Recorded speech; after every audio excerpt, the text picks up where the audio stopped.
See how the Aegis turns against its master.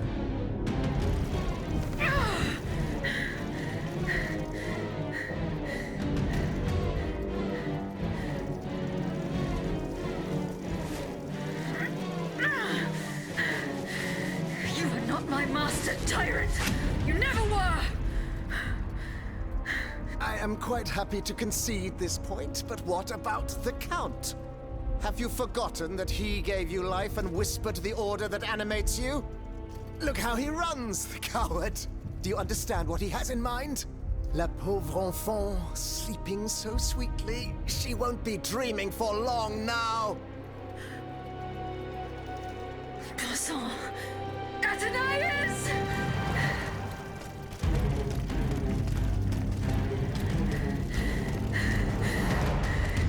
Don't move! The time has come to set you free, Aegis. This whore's soul has poisoned your cogs for too long. Adieu, sad puppet. No! Bonté Divine, I don't want to die.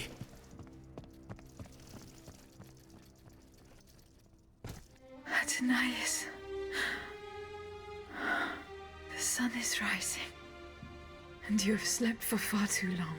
The beauty of this world longs for you, just as you long for its light. For you are like the flowers that open in the morning.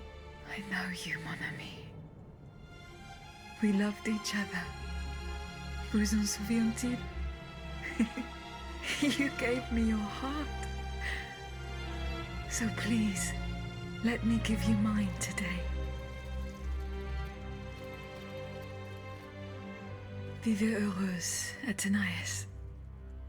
For it is happily that I leave this world.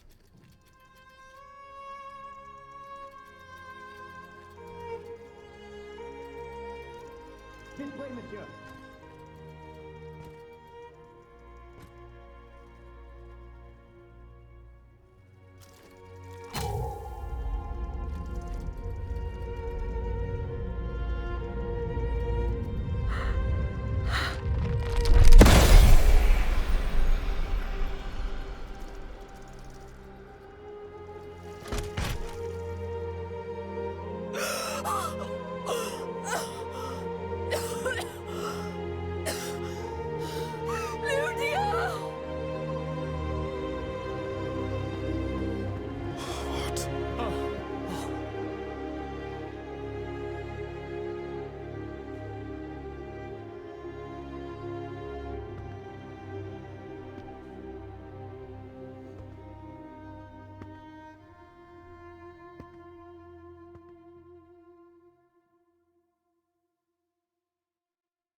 Monsieur, we have the king.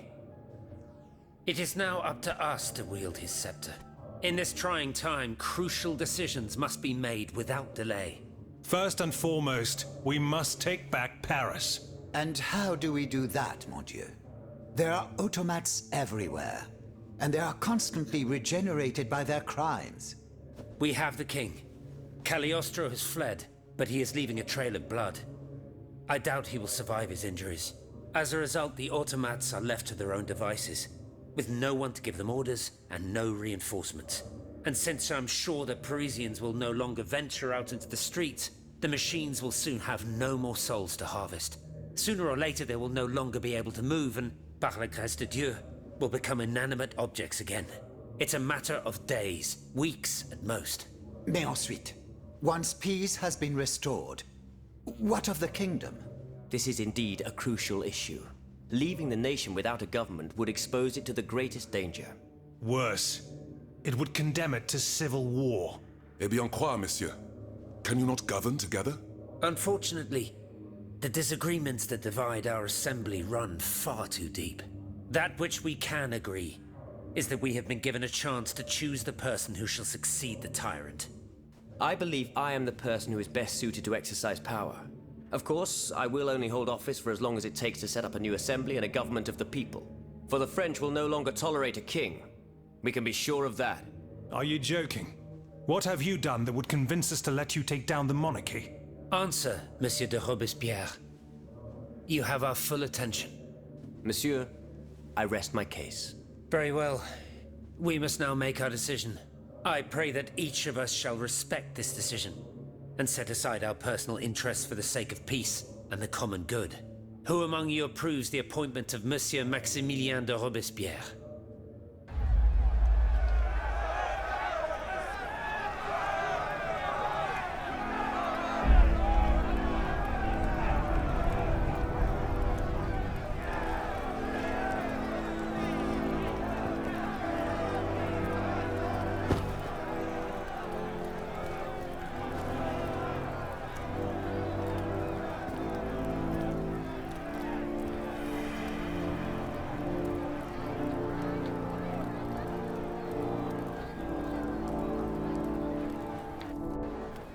The National Convention welcomes Citoyen Robespierre, Consul of the Republic.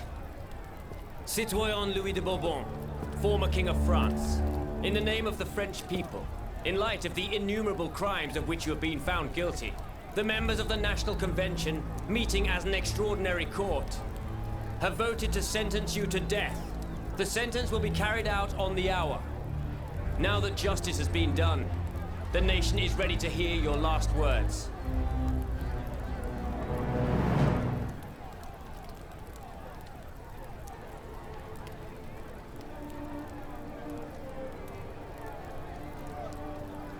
My loyal subjects, since you must lead a lamb to the altar, since you must offer a sacrifice to this new France that you intend to found, I will be that sacrifice.